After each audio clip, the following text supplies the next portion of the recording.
Jennifer Morrison had been a resident of the Glendale Arms for 6 years when she confronted a black man in the hallway, an action that irrevocably altered her life. She was 38 years old, possessed blonde hair, and held the position of regional sales manager for a pharmaceutical firm. She considered herself the unofficial observer and informant for the fourth floor. On a Tuesday evening in May, she observed a black man unlocking the apartment adjacent to hers and concluded he must be breaking in. The individual was Chief Marcus Thompson, the newly appointed 43-year-old police chief of Boston, who had just finalized a 12-month lease for apartment 412 and was in the process of moving his possessions. Despite Chief Thompson presenting his badge and explaining his status as the new tenant, Morrison proceeded to call 911. The entire encounter was recorded by the building's hallway CCTV camera, went viral within hours, and resulted in Morrison losing her employment, her lease, and owing $120,000 in a defamation lawsuit.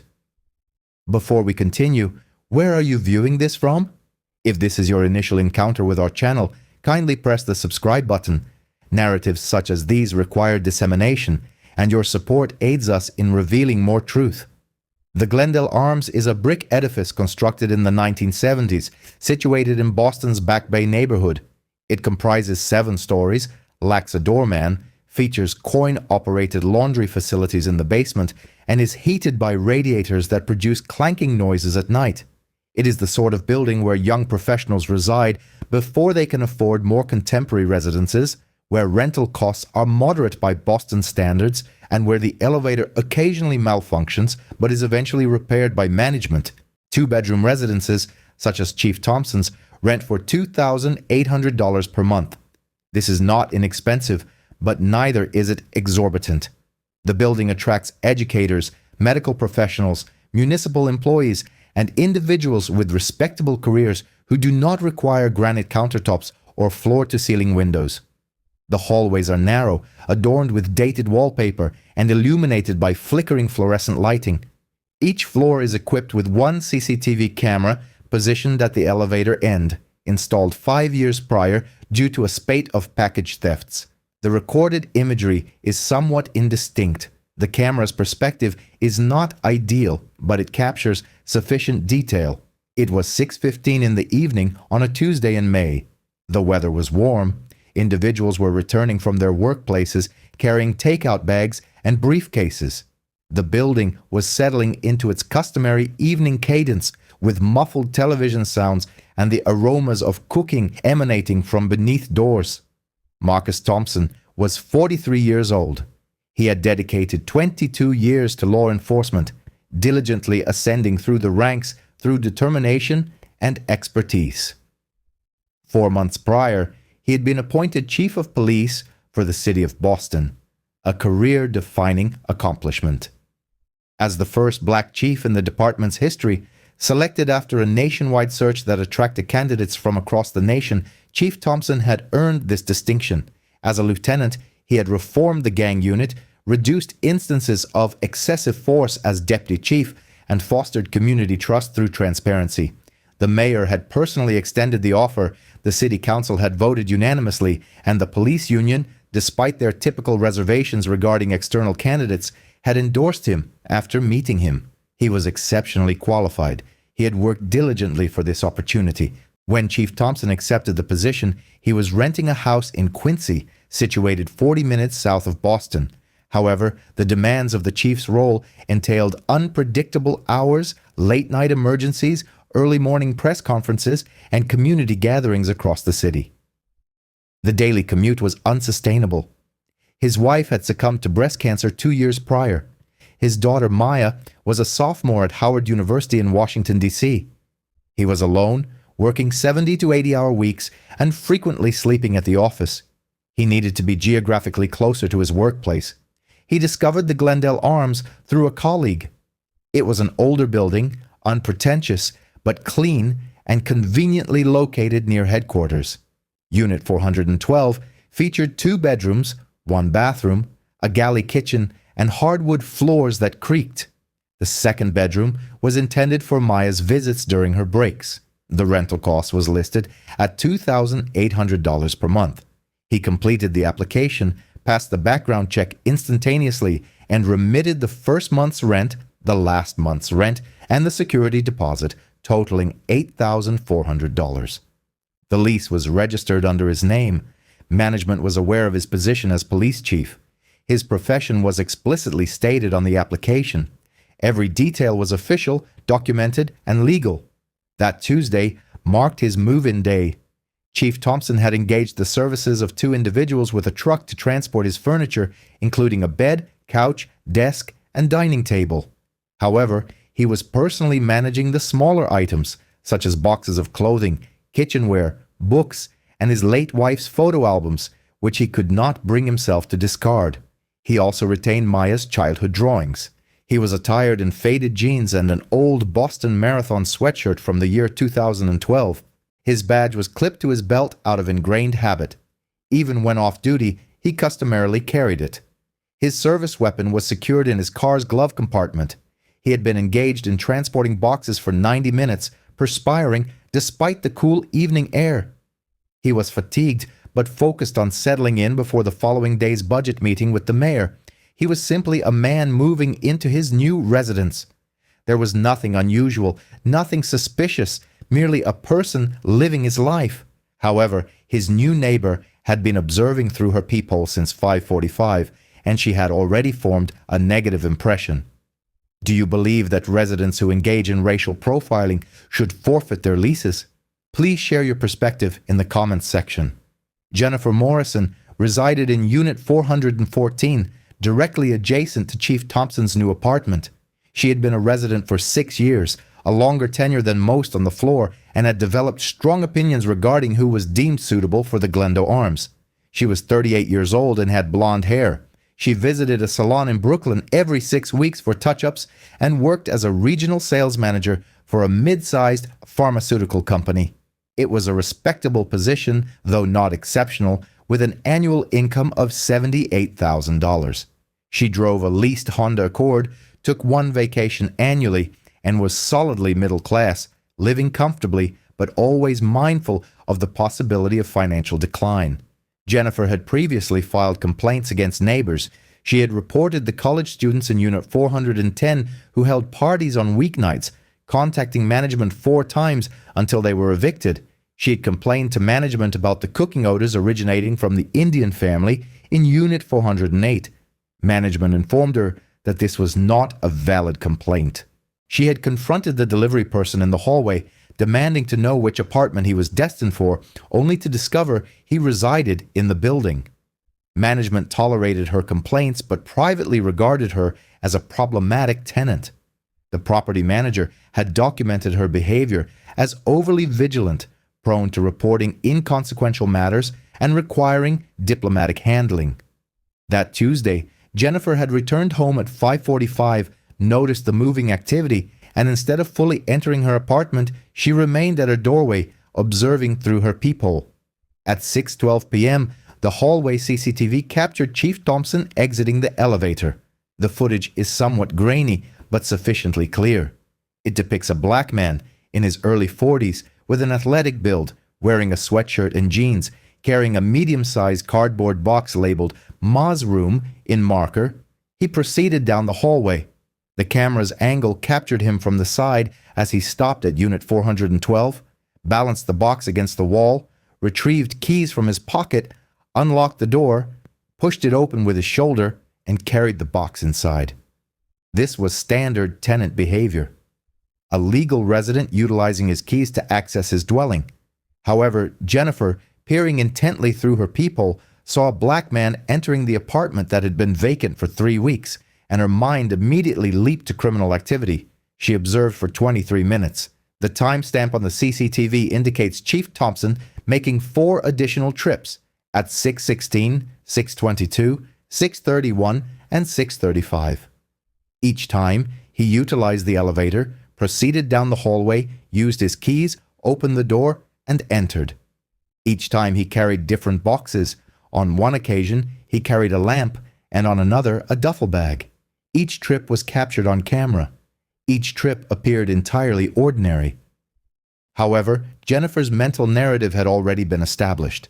A black man repeatedly accessing an apartment. He must be engaged in a robbery. Perhaps he is part of a moving crew pilfering furniture. Possibly he picked the lock and duplicated the keys. Or perhaps management mistakenly rented to him. Regardless of the explanation, in Jennifer's mind, he did not belong. At 6:38 p.m., the CCTV recorded the subsequent events. Jennifer opened her door and stepped into the hallway just as Chief Thompson was approaching the elevator for another trip. The camera's angle clearly shows both individuals. Jennifer, clad in black yoga pants and a gray tank top, with her blonde ponytail, her phone already in hand. Chief Thompson, in his sweatshirt and jeans, empty-handed, heading back for more boxes, keys jingling in his hand, his badge visible on his belt. The CCTV lacks audio, but forensic lip readers would later decipher the entire conversation from the footage. The body language in any case conveys the majority of the narrative. Jennifer obstructs his path to the elevator. Her posture is assertive, shoulders forward, chin elevated, phone raised. "Excuse me, can I help you?" Chief Thompson stops. The footage shows his expression as tired, weary, already anticipating the situation. He had encountered this before. "No, I reside here. I just moved in last week."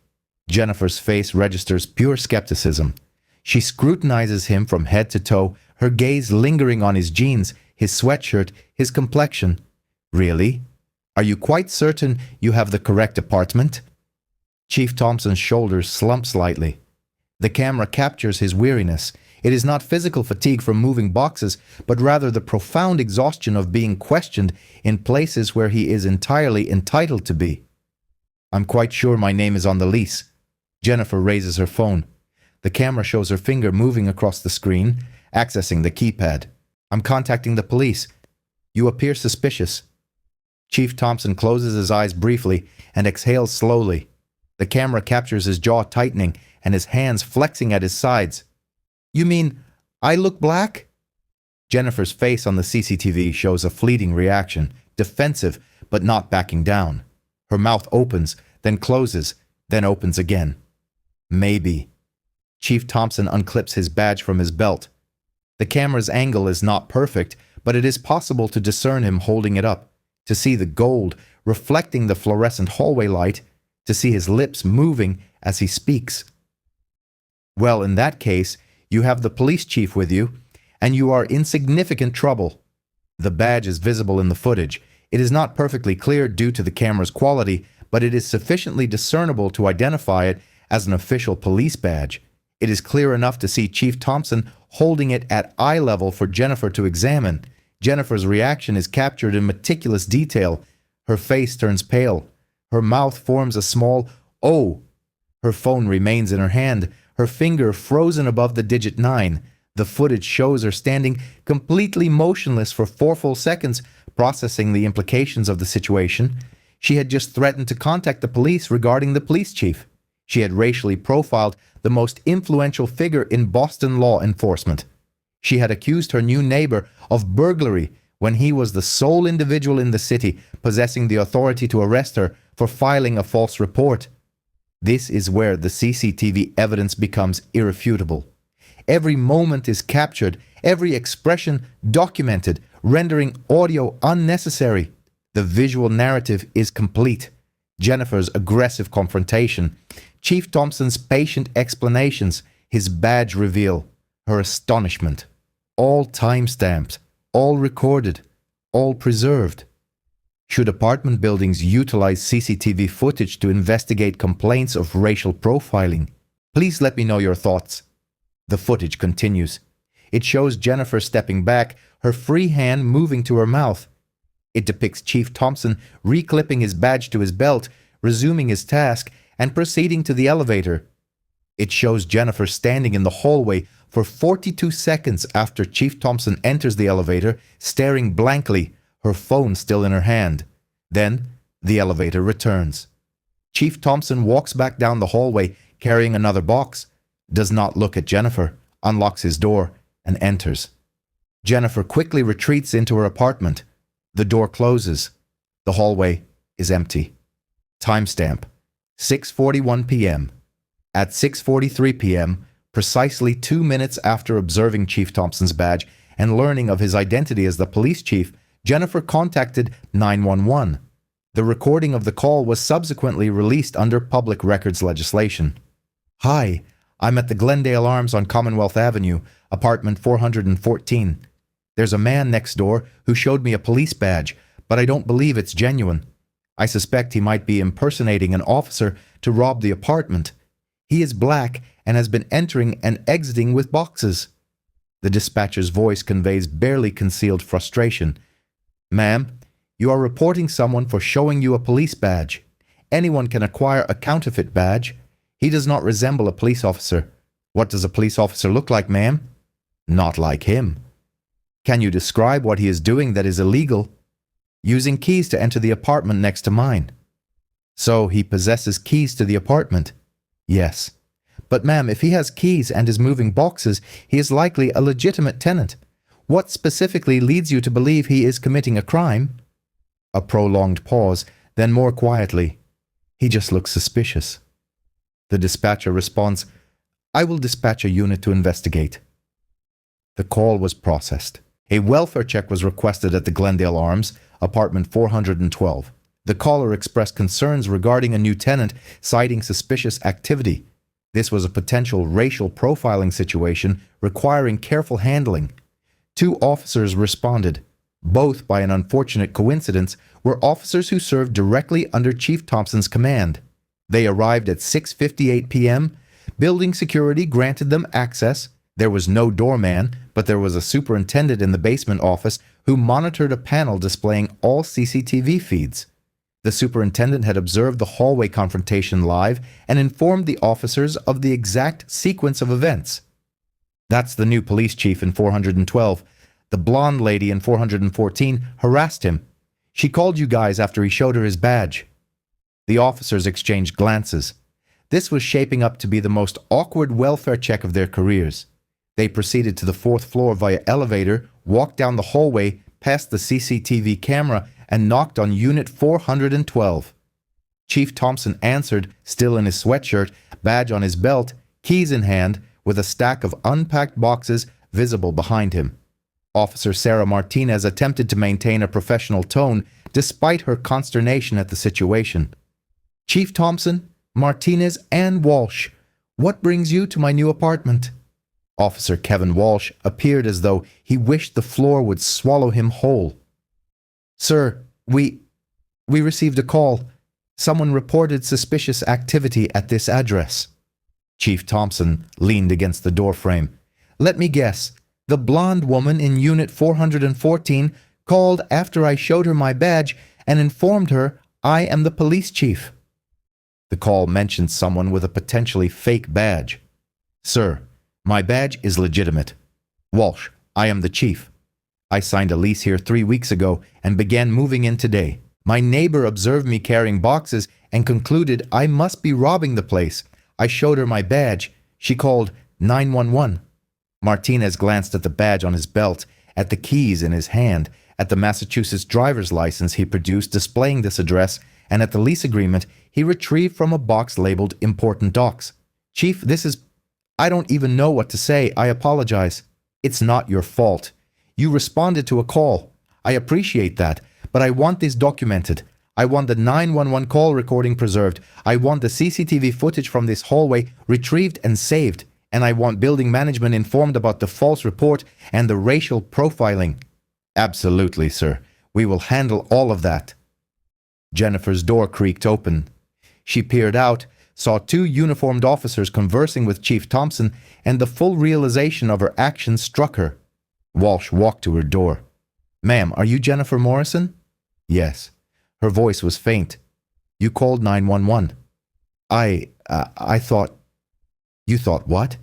"Ma'am, you saw Chief Thompson, the Boston police chief, moving into his own apartment with keys and a lease, and you believed he was burglarizing it." "I didn't know he was the chief." "Did you see his badge when he showed it to you?" The hallway CCTV captured everything. Jennifer's face crumpled. "Yes, but I thought perhaps it was fake." "Why would you believe it was fake?" She offered no response as there was no valid justification. The only truthful answer would have been, "I believed it was fake because he is black, and I could not conceive of a black man being the police chief." Martinez's voice was cold. "Ma'am, filing a false police report is a criminal offense. Racially profiling a tenant violates fair housing laws. Chief Thompson will determine whether to pursue charges. I strongly advise you to consult an attorney." Jennifer's door closed. The officers could hear her crying inside. Why do some individuals perceive black people in ordinary apartment buildings and assume they do not belong? Share your thoughts in the comments. By 8 p.m., Chief Thompson had formally requested the CCTV footage through his department's legal team. By 9 p.m., his attorney was in possession of it. By 11 p.m., an individual associated with the building superintendent, disgruntled by Jennifer's history of complaints, had leaked it to Twitter. By morning, it was ubiquitous. The footage spread with astonishing speed. Grainy, yet sufficiently clear. A blonde woman confronting a black man in a nondescript hallway. Him displaying his badge. Her calling 911. The body language conveyed the entire narrative. Boston police chief racially profiled by a white neighbor while moving into his own residence. CCTV captures white woman calling police on black police chief after viewing his badge. Video shows blonde neighbor filing a false report concerning Boston's inaugural black police chief. The public outcry was immediate. The NAACP demanded prosecution. Boston's mayor issued a statement of support for Chief Thompson and condemned racial profiling. The police union denounced false reports. Housing rights organizations called for Jennifer's eviction. Jennifer Morrison's life unraveled within 48 hours. Her image from the CCTV footage was disseminated widely. Grainy but recognizable, her blonde ponytail visible, her confrontational posture evident. Individuals identified her, located her LinkedIn profile, and discovered her employer, as well as her history of complaints at the Glendale Arms. Her pharmaceutical company placed her on administrative leave within 24 hours. Their investigation was swift. Employee racially profiles police chief, files false police report, becomes a national symbol of racism. She was terminated by Friday. Our company upholds values of diversity and inclusion. Ms. Morrison's actions do not align with our principles. Her employment has been terminated. The management of the Glendale Arms met with Chief Thompson, offered their profuse apologies, and proposed to terminate Jennifer's lease immediately. Chief Thompson stated that this was a management decision, but insisted that the incident be thoroughly documented and that assurances be provided to prevent recurrence. Jennifer retained legal counsel and issued a public apology. "I committed a grave error in judgment rooted in unconscious bias. I sincerely apologize to Chief Thompson for the distress I have caused. I am seeking counseling to address my prejudices and to comprehend the reasons behind my reaction, but apologies do not rectify harm, and the CCTV footage rendered denial impossible." Everyone could observe precisely what transpired. No audio was required. The visuals narrated the complete story. Chief Thompson initiated a civil lawsuit against Jennifer Morrison for defamation, intentional infliction of emotional distress, and violation of the Fair Housing Act. The lawsuit sought $120,000. Jennifer's attorney reviewed the evidence: CCTV footage with timestamps, the 911 call recording, police reports, witness statements from building residents, the superintendent, and Chief Thompson's lease agreement. There was no viable defense. The footage was damning. The call recording was even more so. She had profiled the police chief, and it was all meticulously documented. The settlement was reached within 5 months. $120,000 was paid to Chief Thompson. Furthermore, Jennifer was mandated to complete 100 hours of racial bias education and community service with organizations serving communities of color. However, the financial settlement represented the least of Jennifer's consequences. She lost her employment, the $78,000 annual salary, which was now gone. She was unable to secure comparable work.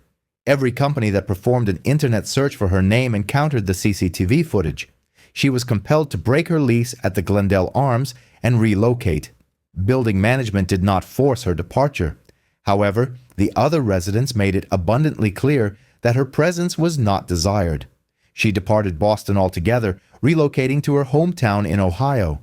There, she embarked on a new chapter, securing a position in retail that provided only a third of her previous income. Concurrently, Thompson established himself in apartment 412 at the Glendale Arms. His new neighbors were largely welcoming. Some offered apologies for Jennifer's prior conduct. Others presented him with coffee or readily assisted with unpacking. The majority simply interacted with him as they would anyone else, which was precisely what he had hoped for. His daughter, Maya, visiting from Howard University for the Thanksgiving holiday, relished having her own dedicated space in the city. When the weather allowed, Thompson would walk to his workplace, a journey that took approximately 22 minutes from door to door. The radiators would emit clanking sounds at night, a disturbance to which he eventually grew accustomed. While the building itself was unremarkable, it had become his sanctuary. Should individuals who lodge baseless police reports stemming from racial prejudice be subject to mandated legal proceedings? Share your thoughts. Thompson subsequently provided several interviews concerning the incident. During one such interview, the security camera footage was displayed on a screen behind him as he spoke. "I am 43 years of age. I have dedicated 22 years of my life to law enforcement. I currently serve as the police chief of a significant American metropolitan area. I executed a lease agreement, successfully navigated a thorough background examination, and remitted $8,400 in advance to secure residence in a standard apartment complex. Yet my neighbor observed me unlocking my own door with my personal set of keys and initiated a 911 call." He gestured towards the video. "The entire sequence is clearly visible. I am transporting boxes clearly labeled with my daughter's name. I am utilizing my keys. I am attired in an older marathon sweatshirt. My official badge is affixed to my belt. Despite all of this, she perceived me as an offender. Her perception was that of a black male, and she was incapable of conceiving any legitimate justification for my presence." He paused. "I presented her with my badge. Chief of Police, Boston Police Department. Nevertheless, she proceeded to contact 911. This was not due to an inability to discern the badge, as the surveillance footage plainly shows me holding it directly in her line of sight. Rather, it was because she found it implausible. She was unable to accept that I had attained this professional standing. She could not envision a black individual holding the position of chief." Another pause. "The surveillance footage is somewhat indistinct. The corridor exhibits a rather unappealing appearance with intermittent lighting and dated wallpaper. This is not an ostentatious building. It is a commonplace dwelling inhabited by ordinary individuals, and it is precisely for this reason that this situation carries weight. This is not a matter pertaining to opulent residences or affluent districts. This pertains to the everyday manifestation of prejudice within everyday environments. This concerns individuals of color being subjected to scrutiny in spaces where we possess every legal right to be, solely because an observer cannot fathom our rightful presence." He directed his gaze directly into the camera lens. "If such an occurrence can befall me, the police chief, armed with my badge and keys in hand, what is the fate of black individuals who lack badges, who do not hold positions of authority, and who possess no resources to mount a defense? How many individuals are subjected to profiling, reporting, and harassment within their own residential buildings, their own hallways, their very own homes?" The interview elicited a profound emotional response. The surveillance footage was disseminated millions of times, not due to its superior quality, but owing to its unexceptional nature. A dingy corridor, erratic lighting, a weary gentleman transferring possessions, a fair-haired individual engrossed in her mobile device. The ordinary backdrop amplified the inherent prejudice, rendering it more palpable, more readily identifiable, and more undeniably real. Boston convened public assemblies. The police department instituted novel procedures for addressing reports of suspected racial profiling. Apartment complexes citywide undertook reviews of their established protocols for managing tenant complaints. Property management entities engaged in discussions regarding the appropriate handling of residents who habitually submitted dubious reports. Jennifer Morrison, however, never truly confronted the ramifications of her actions. Her expression of remorse was articulated through dispassionate corporate language drafted by legal counsel. She vanished from public scrutiny, subsequently reconstructing her life in a different locale. To the best of anyone's knowledge, she never underwent a genuine introspection to comprehend why she perceived a black man possessing keys and a badge and still elected to contact the authorities. Thompson continues to reside at the Glendale Arms. He remains the chief of police in Boston, and he continues to commute to work on foot whenever feasible. His neighbors now recognize him. He is simply the chief residing in apartment 412, a quiet individual who maintains his privacy and whose daughter visits during the holidays. Yet he attests to a perpetual awareness that some individuals regard him as a potential threat before acknowledging his badge, his professional endeavors, or his inherent humanity. This perception persists even within the confines of his own hallway, even when transporting boxes marked with his daughter's name, even when in possession of his keys, and even when unequivocally entitled to be present. Should residential buildings automatically dispossess tenants who engage in racial profiling of their cohabitants? I welcome your perspectives in the comments section. This incident was not a matter of misinterpretation. It was a consequence of a black man achieving success and subsequently facing repercussions from an individual incapable of accepting his accomplishments. Marcus Thompson dedicated 22 years to ascend to the position of police chief. His attainment was a result of his proficiency, his unwavering integrity, and his steadfast commitment. He secured an apartment within his financial means in a building where he desired to reside. Jennifer Morrison observed him and initiated a 911 call. This action was not motivated by the belief that he was unlawfully entering. He possessed keys. It was not prompted by the suspicion that he was engaged in theft. He was transporting his personal effects. It was not engendered by a sense of menace. He was in the process of moving boxes. The underlying cause was his racial identity, his blackness. In a setting where she could not envision individuals of color belonging, even after witnessing his badge. Even after he identified himself as the police chief, even after every conceivable piece of evidence confirmed his legitimate tenancy, she persisted in calling 911 because her prejudice superseded factual evidence, logic, and the presence of a badge held directly before her. The surveillance footage meticulously documented the entire event. Every instant of her aggressive behavior, every moment of his patient demeanor.